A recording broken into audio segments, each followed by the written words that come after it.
Hello everyone, starting with them, Almighty Allah subhanahu wa ta'ala, the most gracious and the most merciful. আমি সকলোৱে জানো প্ৰতিটো যান বাহনত ব্ৰেক নামৰ এটা বস্তু থাকে আৰু আমি সকলোৱে জানো যে আচলতে এই ব্ৰেকটোৰ কি কাম।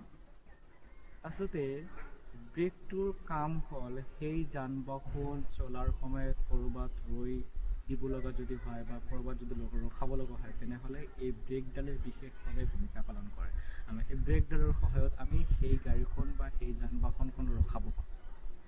কাৰণ চলি থকা সময়ত ক'ৰবাত ৰখাব লাগিবই, কাৰণ ইয়াৰ পৰা একদম পৃথিৱীৰ বাহিৰত যে আমি যাত্ৰা আৰম্ভ কৰিম তেনেকুৱা ধৰণৰ কোনো যাত্ৰা পৃথিৱীত নাই, যে চলাৰ পথত বা গাড়ীখন যাত্ৰাৰ পথত গাড়ীখন ক'ৰবাত নহয় ক'ৰবাত ঠাইত ৰখাব লাগিবই। আৰু সেইবাবেই আমি সেই গাড়ীখনত থকা ব্ৰেকডালৰ সহায়ত আমি সেই যান বাহনখন ৰখাব পাৰোঁ। এতিয়া আমি যদি আপোনালোকক কওঁ যে মোৰ ওচৰত এটা গাড়ী আছে, গাড়ীত ব্ৰেক নাই, গাড়ীখনৰ ব্ৰেক নাই, তেতিয়াহ'লে আপোনালোকে সকলোৱে অমান্তি হ'ব এই গাড়ীখন চলাবলৈ, কাৰণ আমি চলাৰ পথত এই গাড়ীখন কোনো এটা ঠাইত ৰখাব আমি নোৱাৰিম।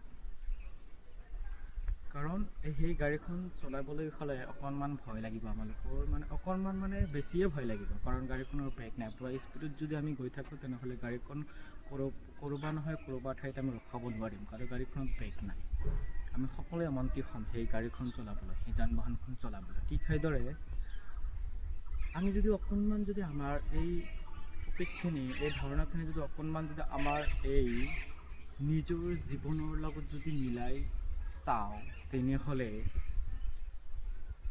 আমি অকণমান ভাবিব পাৰিম যে আমাৰ এই জীৱনখন চলাৰ পথত ক'ৰবাত নহয় ক'ৰবাত ঠাইত যদি ৰৈ থাকিব লগা হয়, ক'ৰবাত ঠাইত ৰখাব লগা হয়, তেনেহ'লে আমি আমাৰ মনৰ পৰা আমি অকণমান দুখ অনুভৱ কৰোঁ, আমি অকণমান আমাৰ ভিতৰৰ পৰা অকণমান ভাঙি যাওঁ, যে আচলতে নেক্সট পৰ্যায়ত আমাৰ জীৱনখন কি হ'ব। ইয়াতে আমি ৰৈ দিলোঁ, ইয়াতে ৰখাব লগা হ'ল, ইয়াতে আমাৰ কামখিনি শেষ, ইয়াতে আমাৰ সমাপ্ত কৰিব লাগিব নেকি? নহয়, জীৱনখন চলাৰ পথত আমাৰ জীৱনৰ সফলতাৰ ৰাস্তাত গতিত যদি ক'ৰবাত ঠাইত নহয় ক'ৰবাত ঠাইত যদি ৰখাব লগা হয় তেনেহ'লে কেতিয়াও ভয় নাখাব, কেতিয়াও দুখ অনুভৱ কৰিব নালাগে, কেতিয়াও ভিতৰৰ পৰা ভাঙি পৰিব নালাগে, কাৰণ জীৱনৰ চলাৰ পথত ৰৈ দিয়া জাষ্ট এইটো আমি অকণ জিৰণি লোৱাৰ কাৰণে, অকণমান আমাৰ ৰিলেক্স কৰিবৰ কাৰণে জাষ্ট আমি ৰৈ দিছোঁ, একেবাৰে ৰৈ দিয়া নাই।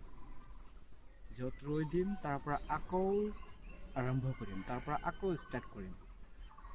এই বস্তুটো যদি অকণমান যদি আমাৰ জীৱনৰ লগত মিলাই চাওঁ তেনেহ'লে বস্তুটো এনেকুৱা ধৰণৰ, জীৱনৰ চলাৰ পথত যদি ক'ৰবাত ঠাইত নহয় ক'ৰবাত ঠাইত যদি ৰখাব লগা হয়, ৰৈ দিব লগা হয়, তেনেহ'লে কোনো ধৰণৰ ভয় খাব নালাগে।